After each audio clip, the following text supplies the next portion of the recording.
नमस्कार प्रेक्षकांनो, या मालिकेच्या आजच्या जबरदस्त भागामध्ये आपलं स्वागत आहे. आणि त्यामध्ये आता सावली ही कंपनीमध्ये येऊन कामाला लागलेली असते.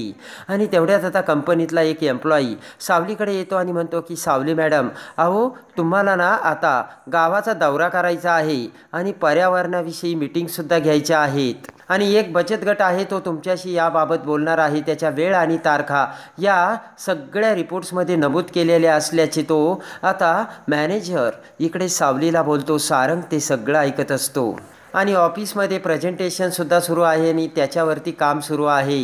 यामध्ये त्याच्या वेळ आणि तारखासुद्धा आहेत. सारंग ते ऐकतो. सावलीकडे बघत आता सारंग हसतो आणि तो मॅनेजर म्हणतो की तुम्हाला फक्त याचा फॉलोअप घ्यायचा आहे. सावली आता ते सगळं ऐकून गोंधळून जाते. ते ऐकून आता सावली विचार करते की अरे देवा, एवढं काम असतं का? एवढ्या कामात तर मी दिवसभर अडकून जाईल.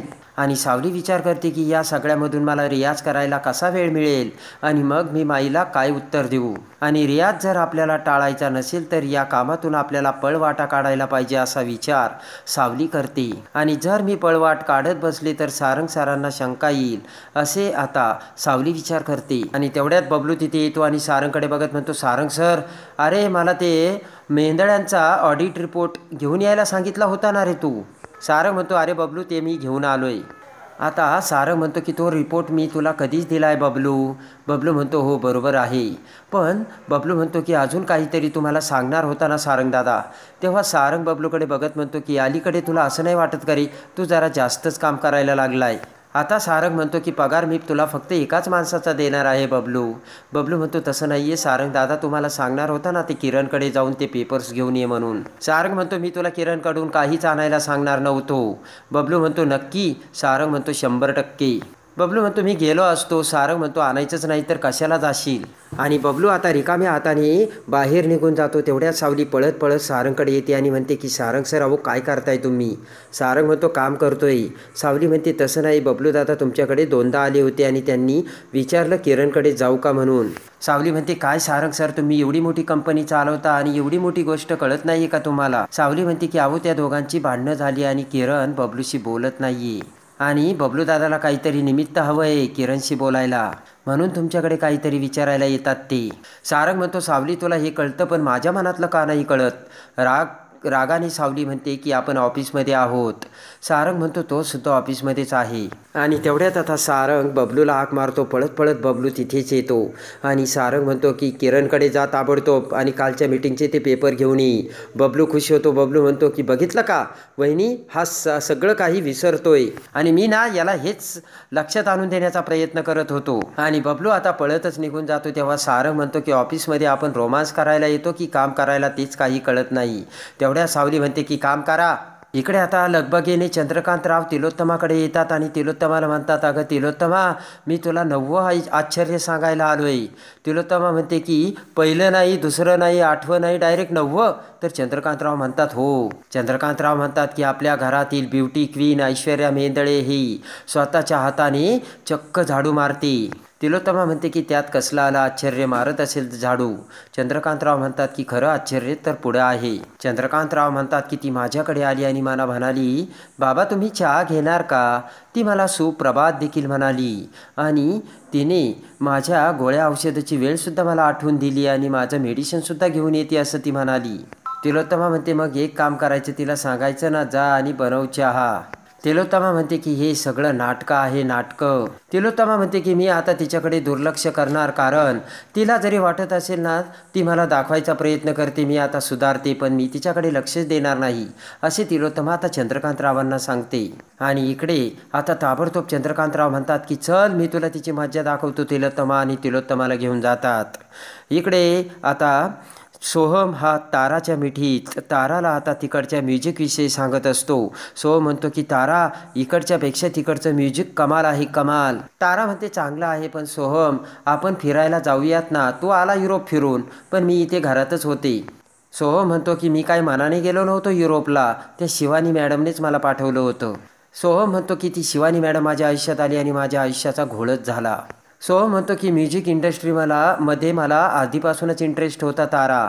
सोहम म्हणतो घरात ना काय काय झालं ते सगळं मला कळलंय आणि तिला शिवानी मॅम नाही शिवानीच म्हणायला हवं. सारंग दादाच्या जवळ जायला पण तिनं माझा वापर केला कारण तिचा मूळ हेतू वेगळा होता असे आता सोहम ताराला सांगतो. तिचे खायचे दात वेगळे आणि दाखवायचे वेगळे होते आणि म्हणूनच तिचा खरा चेहरा सगळ्यांच्या समोर आला. सोहम म्हणतो की तारा तुला एक सांगू का, मला अजून एका गोष्टीचा आनंद होतो आणि तो म्हणजे राजकुमार दादा फायनली पुन्हा घरी आला. तारा म्हणते की ते तर चांगलंच झालं पण मला अजूनही राजकुमार दादाची भीती वाटते. सोहम तारा म्हणते की कारण तो जेव्हा चोरी करायला आला होता तेव्हा मी घरात एकटीच होते रे सोहम, आणि त्यावेळेस मला किती त्रास झाला होता ना सोहम तुला माहिती नाहीये रे बाबा.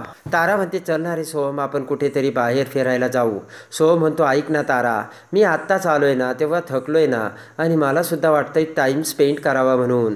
सोहम म्हणतो की तारा तू प्लीज मला समजून घे. आणि पुन्हा आता सिंगरचा विषय काढत आता सोहम म्हणतो की आपण ना आपल्या कामावरती फोकस करायचा आणि मी तुला सांगतो की तू यापेक्षा अजून मोठी सिंगर होशील. आणि आता सिंगरविषयी सगळी माहिती सोहम ताराला देऊ लागतो. आणि इकडे आता ऐश्वर्या झाडू मारायचं नाटक करत असते तर तेवढ्यात अमृता तिथे येत म्हणते की अगं ऐश्वर्या काय करतेस तू, हे सगळी कामं तर सकाळीच झाली. अमृता म्हणते मग आता का झाडू मारतेस ग तू ऐश्वर्या म्हणते तेच मला काही कळत नाही ना अमृता वहिनी, झाडू कधी मारायचा मला कोणत्या कामाची वेळच माहिती नाहीये. अमृता म्हणते हे बघ ऐश्वर्या हे सगळं तू करू नकोस कारण तुला काही झेपणार नाही. आणि कंबर वाकडे करत आता ऐश्वर्या खुर्चीवर बसते तर अमृता ऐश्वर्याला पाणी देते आणि अमृताने आणून दिलेले पाणी घटाघटा पीत ऐश्वर्या पुन्हा एक ग्लास अमृताला मागवते. ऐश्वर्या इकडे आरामात खुर्चीवर बसलेली असते आणि तेवढ्यात तिलोत्तमाला घेऊन आता चंद्रकांत तिथे येतात आणि तिलोत्तमाला ऐश्वर्या दाखवतात. ऐश्वर्याकडे बघत तिलोत्तमा म्हणते ही तर आराम करते. चंद्रकांतराव म्हणतात तू ना थोडीशी अगोदर यायला हवी होती. आणि तेवढ्यात आता अमृता ही ऐश्वर्याला दुसरा पाण्याचा ग्लास आणून देते तर अमृताचे लक्ष आता तिलोत्तमा चंद्रकांतरावांकडे जाते आणि अमृता म्हणते आई बाबा तुम्ही कधी आलात. तर पटकन ऐश्वर्या घाबरत उठून उभा राहते आणि म्हणते की अमृता वहिनी मला पाणी नको होतं, तुम्ही का आणून दिलं मला पाणी. ऐश्वर्या पुन्हा आता त्यांच्यासमोर नाटक करते आणि अमृता म्हणते की अगं आत्ताच तुम्हाला म्हणाली ना पाणी आणून दे मी खूप दमलेत म्हणून. ऐश्वर्या म्हणते की मी खूप दमले माझी पाठ दुखते असे मी तुला म्हणाले पण पाणी आणून दे नाही म्हणाले. अमृता म्हणते उलट मी तुला विचारलंय तुला पाणी हवंय का. अमृता सुद्धा आता गांगरून जाते आणि अमृता म्हणते जाऊ दे ऐश्वर्या मी कदाचित चुकीचं ऐकलं असेल. ऐश्वर्या म्हणते की हो बरोबर आहे आणि आता मला कामाची सवय करावी लागेल. आणि खाली मान घालून आता ऐश्वर्या तिलोत्तमा समोरून निघून जाते. ते बघून आता तिलोत्तमा म्हणते की बापरे किती नाटकी बाई आहे आणि मी हिला का ओळखू शकले नाही वो. आणि इकडे आता बबलू हा किरणच्या टेबलकडे येतो. किरण काम करत असते तर तेवढ्यात बबलू आता खोकरतच किरणचं लक्ष वेधून घेतो आणि म्हणतो की सॉरी की सारंग दादाने ना चौघुले अँड चौघुले कंपनी ट्रेडरचे पेपर मागवले. तेव्हा किरण म्हणते कोणते. चौघुले आणि चौघुले ट्रेडर्स कंपनीचे आपल्याकडे कोणतेही कॉन्टॅक्ट्स नाहीत आणि पेपरही नाहीत. तेवढ्यात आता सावली आणि सारंग पाठीमागून येत बबलू आणि किरणची मजा बघू लागतात. तर आता ते पेपर्स आपल्याकडे नाही हे म्हटल्यानंतर बबलू म्हणतो असं कसं. बबलू म्हणतो की मला वाटतं बहुतेक पाटील अँड पाटील म्हणाला असेल सारंग दादा. बबलू म्हणतो ती मीटिंग झाली ना त्याचे मला मेरिट्स हवे आहेत. किरण म्हणते अरे पण हे मग अगोदर सांगायचं ना. आणि त्यानंतर आता ते पेपर्स काढून आता किरण बबलूला देते तर बबलू म्हणतो की सॉरी तुला त्रास दिल्याबद्दल. आणि लगेच आता बबलू तेथून पळून जातो तर किरण खुश होती. आणि इकडे आता तिलोत्तमा पुन्हा बेडरूममध्ये येते आणि सोहमचं कौतुक करत म्हणते की शिवानीसोबत एवढं काही होऊन सुद्धा आपला सोहम तिथे मोकळा बसला नाही. तो म्युझिक इंडस्ट्रीत गेला, तिथलं सगळी माहिती करून घेतली आणि त्यांनी त्याचा व्यवस्थित अभ्यास चालू ठेवला. चंद्रकांतराव म्हणतात की माझ्या डोक्यात एक आयडिया आली. तिलोत्तमा 2-4 दिवस आपण महाबळेश्वरला जाऊन येऊ ना. तेव्हा तिलोत्तमा म्हणते की खरंच जाऊयात आपण, तसंही घरामध्ये आता आपलं काही काम नाहीये. तिलोत्तमा म्हणते की मुलांच्या संसारात आपली लोडपूड कशाला, जाऊयात मग आपण. आणि तेवढ्यात आता ते ऐश्वर्या ही तिलोत्तमाच्या पायाशी येते आणि म्हणते की मॉम मला माफ करा, एवढे दिवस झाले मला मूल होत नाहीये आणि माझे आईवडील सुद्धा लांब आहेत. ऐश्वर्या म्हणते की मला ना खूप एकटं वाटायला लागलंय आणि मला ना खूप फ्रस्ट्रेशन आलंय, मी एकटी राहते. तेव्हा आता तिलोत्तमा म्हणते की हे बघ ऐश्वर्या असे तकला तू कारण मला देऊ नको कारण मला ते अजिबात पचणार नाहीये. तिलोत्तमा म्हणते की अगं मी तुला सख्या मुलीप्रमाणे वागवलं, तुझा सांभाळ केला आणि या सगळ्याची तू कशी परतफेड केलीस ऐश्वर्या. आणि राहिला प्रश्न मुलाचा तर मी कोणत्याही सुनेवर कधी जबरदस्ती केली नाही आणि तुझ्यावर तर नाहीच नाही. मी कुणालाही राहायला पाळणार तर राहिला, नाही तर नाही राहिला असंच कायम विचार करत आले आणि त्यासाठी कधी कुणाला आग्रहसुद्धा केला नाही, फोर्ससुद्धा केला नाही. ऐश्वर्या मी तुझ्या बाबतीत सुद्धा कधी ढवळाढवळ केली का तुझ्या पर्सनल आयुष्यात? पण ऐश्वर्या तू याचा गैरफायदा घेतला असे आता तिलोत्तमा ऐश्वर्याला सांगते. आणि त्यानंतर आता ऐश्वर्या म्हणते की मॉम, तुम्ही त्या मुलीला जो कंपनीत पाठवण्याचा निर्णय घेतला ना, तो खूप चुकीचा आहे. कारण त्या मुलीला कंपनीत काहीच जमणार नाही. ऐश्वर्या म्हणते की कुठल्याही गावकऱ्यांशी चर्चा करून त्यांच्याशी डील करणार आणि इकडच्या कामाचा खूप फरक आहे मॉम. ऐश्वर्या म्हणते की मॉम, मला माझ्या चुकाची शिक्षा मिळाली, पण त्यामुळे कंपनीचं नुकसान व्हायला नको एवढंच मला वाटतंय. तिलोत्तमा म्हणते की काय बोलतेस, कंपनीचं नुकसान? अगं माझ्या वाचून काही कंपनीचं अडत नाही तर तुझ्या वाचून काय अडणार आहे? ऐश्वर्या म्हणते की मी आता कबूल करते, माझ्याकडून चूक झाली, फक्त मला एक चान्स द्या. ऐश्वर्या म्हणते तुम्ही मला कंपनीतून बेदखल केलं तेव्हा मी घरी बसून काय करणार? ऐश्वर्या म्हणते मला घरी बसून काहीच येत नाही आणि इनफॅक्ट मला माहिती नाही घरी बसून मी काय करायचं ते. आणि आता ऐश्वर्या चंद्रकांत रावांकडे बघत म्हणते की बाबा तुम्ही एकदा बोला ना प्लीज. आणि चंद्रकांत राव मान हलवतात तर ऐश्वर्या तिथून निघून जाते. आणि त्यावेळेस आता तिलोत्तमा म्हणते की ह्या ऐश्वर्याच्या येण्याने ना सगळा विचकात झाला. चंद्रकांतराव म्हणतो की म्हणून मी तुला सांगतो चल 2-4 दिवस महाबळेश्वरला जाऊन येऊ. इकडे आता पटकन बबलू आता ते पेपर्स घेऊन सारंगकडे घेऊन येतो आणि ते पेपर्स देत आता बबलू म्हणतो सारंग दादा व्यवस्थित नीट चेक कर बरं का. सारंग म्हणतो की तू तिकडे ना बराच वेळ होता, तू व्यवस्थित चेक नाही केले का? बबलू म्हणतो तिच्याकडे गेलो, पेपर घेतले आणि तुझ्याकडे घेऊन आलो.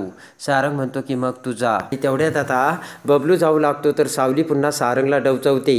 सारंग म्हणतो बबलू साहेब. पळतच बबलू सारंगकडे येतो आणि सारंग म्हणतो हे कालचे पेपर आहेत, मला परवाचे पेपर हवेत. आणि इकडे आता सारंग म्हणतो की जा बबलू, अरे एकदाचं बोलून टाक, काय म्हणेल फार तर नाही म्हणेल, एकदाचा निकाल तरी लावून टाक. तर आता बबलू म्हणतो घाबरतो रे सारंग दादा मी. बबलू म्हणतो त्या तारा मॅडमनं सांगितलं ना म्हणून तिचं ऐकून करतोय. सारंग म्हणतो झालं याच्या आयुष्याचं वाटोळच झालं. आता सारंग म्हणतो तिचं ऐकू नको, माझं ऐक, मला एक्सपिरियन्स आहे ना.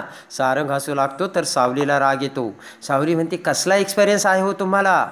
सावली म्हणते की कसला एक्सपिरियन्स आहे हो तुम्हाला? सारंग म्हणतो आपण काम करतोय नाही ते, चल कामाला जा. सावली आता तिच्या जागेवर जाते आणि सावली आता खुर्चीवर जाऊन बसत आता प्रेमाने सारंगकडे बघू लागते. तर आता सारंग खाली बघत हसत असतो. सावलीला आता खूप आनंद होतो. आणि त्यानंतर आता संध्याकाळी सगळेजण घरी आल्यानंतर तिलोत्तमाने एक मोठा खेळ अरेंज केलेला असतो आणि सगळ्या सुनांना आणि सगळ्या मुलांना घेऊन तिलोत्तमा आता सगळ्यांना घेऊन बसते. त्यानंतर आता तिलोत्तमा म्हणते की हा खेळ माझ्या 4ही सुनांसाठी आहे आणि त्यासाठी मी एक सरप्राईजसुद्धा ठेवलेलं आहे. तेव्हा ते ऐकून आता सावली म्हणते सरप्राईज काय? तर आता सगळेजण सावलीकडे बघतात तर तिलोत्तमासुद्धा आता सावलीकडे बघून खुश होते आणि ऐश्वर्याचा मात्र मोठा जळफळाट होतो. आता अमृतासुद्धा तिलोत्तमाला विचारते की सरप्राईज म्हणजे नेमकं काय? तर आता तिलोत्तमा ही सावलीकडे बघते आणि लगेच आता तिलोत्तमा म्हणते की माझी सून जी आहे ना सावली, तिच्यासाठी सुद्धा स्पेशल सरप्राईज आहे. आणि तिलोत्तमाने आता सावलीचा सून म्हणून स्वीकार केलेला असतो आणि तिलोत्तमा म्हणते की माझ्या मोठ्या सुनेने आता एक मोठं काम हाती घेतलेलं आहे आणि त्यासाठी मी एक मोठं सरप्राईजसुद्धा ठेवलेलं आहे. आणि ते ऐकून ऐश्वर्याला धक्का बसतो आणि अखेर तिलोत्तमाने सावलीला सून म्हणून स्वीकारलेलं असतं. तर इकडे आता भैरवी एक आयडिया करते आणि भैरवी आता जयंतीला तिच्याकडे बोलावते आणि जयंतीला 25,000 रुपये देत म्हणते की हे बघ जयंती, मी तुला 25,000 रुपये देते, पण एक आठवडाभर रीतसर आणि एकदम वेळेवरती सावली माझ्याकडे रियाज करायला आली पाहिजे. तर जयंती म्हणते ठीक आहे आणि भैरवी आता जयंतीला 25,000 देते. तर जयंती आता सावलीला वेळेवरती भैरवीच्या घरी रियाज करायला आणेल का आणि सावलीच्या आवाजाचं सत्य सारंगसमोर येईल का, हे बघण्यासाठी आणि या मालिकेच्या डेली अपडेटसाठी आपल्या चॅनलला लाईक करा, सबस्क्राईब करा.